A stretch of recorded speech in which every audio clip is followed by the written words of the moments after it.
Bonjour à toutes et à tous. Donc, je suis en compagnie de Laurent Chiambretto. Alors, j'espère que je prononce bien.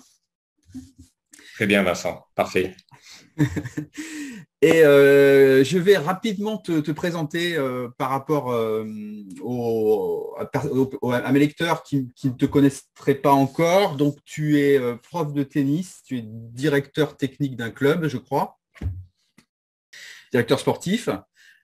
Tu as écrit de nombreux ouvrages. Ça commence à faire un peu. Donc ça c'était l'avant-dernier. Donc Roger Federer avec un personnage, Arnaud, d'ailleurs, je ne me rappelle plus son nom. Et puis auparavant, tu as écrit le dico du tennis, top 5 tennis, et tu as même sorti une- Oui, ça fait longtemps, ça. un DVD, ça fait longtemps. Mm. Le point commun, ça parle de tennis. Il y a beaucoup d'humour, toujours. Et là, on va parler de celui-là. Ça, c'est le dernier, donc que j'ai lu avec grand plaisir, et où en fait tu reprends le personnage donc d'Arnaud Federer qui était dans le d'Arnaud. Alors, il s'appelait pas Arnaud Federer à l'époque, qui était dans le premier. Mm. Tout à fait, oui. Est-ce que tu peux nous expliquer Le cheminement. voilà, le cheminement, comment tu as fait pour écrire ce livre? Alors, en fait, à chaque fois qu'il y a un livre, on va dire, est écrit, chez moi, il faut qu'il se crée une émotion.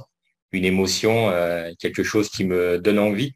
Et pour Roger Forever, c'était bien évidemment la victoire de Federer contre Nadal lors de son comeback en 2017. Donc, à l'époque, j'étais sans dessus dessous suite à la victoire et j'avais envie d'exprimer ma joie, mais d'une manière différente d'un livre classique sur Federer, donc en prenant un fan transi, un adorateur du Suisse, et en lui faisant vivre ce comeback de Federer à travers son quotidien de fan, son quotidien de supporter. Et, et il y a eu cette fameuse finale de Wimbledon 2019 où là, ça a fait le vent contraire, puisque, bien évidemment, on ne revient pas sur le 8-7, 45 et la défaite de Federer après 2 balles de match. Et là, j'étais au 36e en dessous après cette défaite. Et j'ai envie également d'exprimer cette émotion négative, qui reste quand même une émotion, à travers une autre histoire, à travers une histoire qui permette également un petit peu de faire oublier cette défaite de Roger. Et bien avant cette défaite de Federer, j'avais également une autre envie, un autre projet. Je souhaitais faire l'immersion d'un fan dans le quotidien d'un champion. Donc, ce qui fait que j'ai réuni la première idée et ensuite cette défaite de Federer en finale de Wimbledon 2019 pour regrouper les deux et faire cette histoire d'Arnaud Federer, puisqu'au départ, je n'avais absolument pas prévu de reprendre le personnage d'Arnaud. Roger Forever devait rester, comme on dit, un one-shot et ne pas aller plus loin. Voilà un petit peu la genèse et l'histoire de ce roman.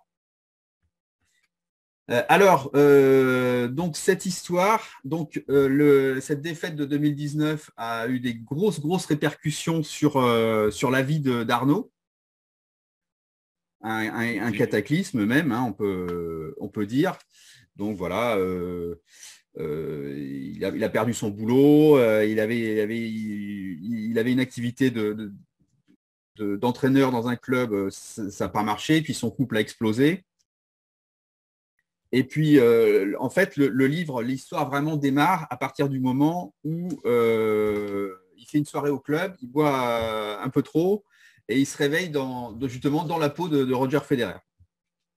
Justement, et le Et jour, le pitch du la, départ. la veille de la fameuse finale de 2019. Et là, on n'en dira pas plus, bien sûr. Alors, ça, c'est vraiment un gros événement pour tous les fans de Federer parce qu'on ne l'a pas dit, mais tu fais partie quand même des personnes qui sont très fans du joueur suisse. Mhm. Bon, ça t'a vraiment marqué, en fait, cette finale. Qu'est-ce que. Est-ce que tu as revu le match plusieurs fois? Est-ce que tu as refait le match plusieurs fois dans ta tête comme, comme le héros? Ouais, malheureusement, je dis bien malheureusement, pour le livre, j'ai été obligé de revoir plusieurs fois le jeu de 8-7. Je connais par cœur ce jeu-là, chaque point, chaque frappe, j'ai revu plusieurs fois. Et oui, je me suis fait du mal. Je me suis fait du mal puisque je n'ai pas oublié ce match, hein. Pour moi, la carrière de Federer, euh, et c'est à l'image du joueur, hein. Il y a le côté pile avec cette finale de 2017 qui restera dans les souvenirs de chaque fan de Federer et de tennis, et le côté face, ce match de 2019. Là, on a et ces 2 balles de match ratées. Là, on a vraiment les deux versants du Federer fan, c'est-à-dire le match dont on parle tout le temps pour se donner du baume au cœur, et le match qu'on a tellement envie d'oublier, et qui a servi d'ailleurs de ce livre, puisque ce match-là, on va pas l'oublier, mais on va le revivre d'une autre manière. Voilà. Ok, avec la possibilité effectivement de peut-être changer le cours de l'histoire. Moi, j'ai beaucoup apprécié le livre parce que, en fait, j'ai trouvé que c'était très, très documenté. C'est-à-dire que vraiment, on arrive à se mettre dans la peau du champion qui se retrouve à Wimbledon, hein, que ce soit dans l'hôtel, sur les terrains d'entraînement, et puis quand il arrive sur le central. Comment tu as fait pour un petit peu trouver les éléments qui permettent de recréer aussi bien cette atmosphère de veille de finale de Wimbledon? Alors déjà, pour ce qui est du joueur, parce que ce joueur enfin, Arnaud est Trentin, a été Trentin au meilleur de sa carrière. Il a un petit passé d'initiateur, donc il est un petit peu implanté dans le tennis amateur, de la même manière que moi, où je suis également implanté professionnellement dans le tennis amateur. Donc je sais un petit peu ce qui se passe dans la tête, en tout cas en général d'un joueur de quatrième série, quand il commence à affronter certaines situations déstabilisantes. Et là, on a le summum, puisqu'il se retrouve dans la peau de Federer.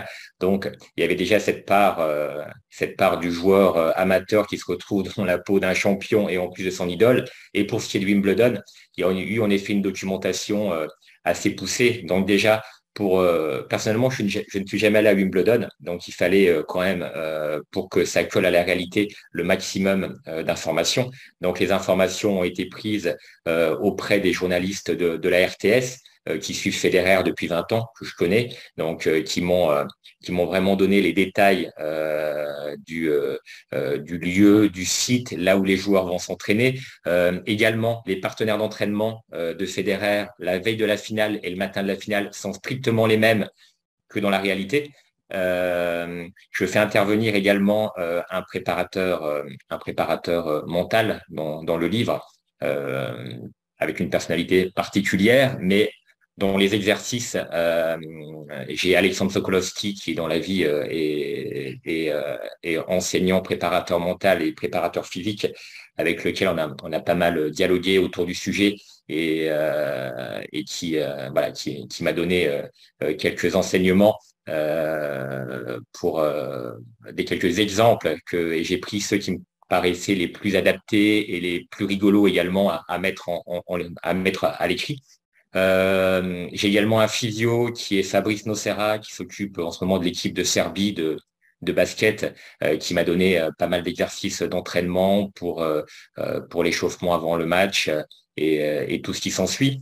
Bon, après, pour ce qui est un peu de la team de Federer, Luti, Lupicic, et les autres, bon, ça, je connaissais personnellement déjà sa garde rapprochée. Donc voilà, tous les éléments étaient un peu mis en place. La seule chose que je me suis permis de changer par rapport à la réalité, c'est qu'en fait, Federer, à chaque Wimbledon, il loue une maison où il met sa famille. Voilà. Il est jamais dans un hôtel. Quand il joue à Londres, il est dans une maison. Et c'est la seule liberté que je me suis permis de prendre pour une seule raison, c'est que je voulais que le personnage principal se retrouve la plupart du temps seul avec des situations insolites, et non pas entouré de Mirka et de ses enfants à longueur de journée. Ça aurait été compliqué de gérer cette histoire avec Mirka à côté, et en restant, on va dire, dans les limites du respect par rapport au joueur et à sa famille. Voilà. voilà un petit peu comment s'est construit le livre entre journaliste, préparateur mentaux physiques et physio. Voilà. Voilà, bah, écoute, tu réponds à une de mes questions justement par rapport à la préparation mentale, puisqu'en fait, Arnaud, quand il se retrouve dans le corps de Federer, alors il se retrouve avec un corps extraordinaire. Mm. Par contre, au niveau du mental, c'est beaucoup beaucoup plus compliqué pour lui. Et bon, c'est amusant de voir un petit peu comment il va trouver des astuces pour arriver à s'en sortir à peu près par rapport à ça. Bon, tu t'es. Alors, je vais te faire un compliment, c'est-à-dire que par rapport au. Moi, je trouve vraiment ce deuxième livre vraiment un peu mieux beaucoup mieux que le premier, en fait. Et, Mhm. parce que là, le scénario est vraiment élaboré. Et voilà, tu t'es inspiré de films plus ou moins de science-fiction pour Mm. élaborer le scénario. Oui, oui, je suis voilà, je fais partie de la génération qui Back to the Future, Un jour sans fin, Peggy Sue s'est mariée de Coppola. Donc, j'ai toujours bien aimé ces films où la comédie est présente dans la science-fiction et inversement.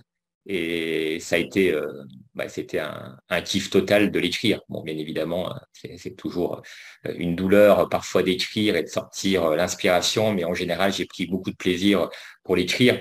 Et par rapport à Roger Forever, qui était quand même différent, bien que le héros soit le même. Là, on était vraiment Roger Forever dans du pur tennis, avec autour un héros qui suit quotidiennement les aventures de son idole avec des situations insolites, alors que là, on se retrouve vraiment dans un roman où j'ai eu des retours de lecteurs qui ne suivent absolument pas le tennis et qui ont réussi facilement à se mettre dans le livre et à apprécier l'histoire sans être de connaisseurs de tennis, ce qui n'aurait pas pu être le cas pour le bouquin précédent, puisque voilà, le héros suivait souvent les matchs phares de la saison 2017. Voilà, donc il y avait en effet, ce livre-là est un livre qui peut être lu par les fans de tennis, les fans de Federer, mais également par des gens qui ne suivent pas le tennis. Hein. On aurait pu prendre comme histoire quelqu'un qui se retrouve dans la peau de Mick Jagger ou de Carl Lewis. Voilà, voilà. C'est plus l'histoire insolite d'un être humain comme toi et moi qui se retrouve dans la peau d'un champion plutôt qu'un énième bouquin sur Federer et sa carrière. Ok. Bon, alors on va terminer là-dessus. Je te remercie infiniment d'avoir accepté de parler du livre. Donc, on va en rappeler le livre. Donc, c'est Arnaud Federer, donc en vente dans toutes les bonnes librairies, Mhm. hein, presque dans toutes. Hein. Il y a des livres qu'on a du mal à trouver, mais celui-là, il est vraiment, il est vraiment bien distribué. Je vais te souhaiter une bonne continuation pour la suite et bah, ce sera un plaisir de te réinterviewer à l'occasion de la sortie d'un autre livre. Ben, écoute, un grand merci Vincent de m'avoir invité et en effet au plaisir d'une prochaine invitation.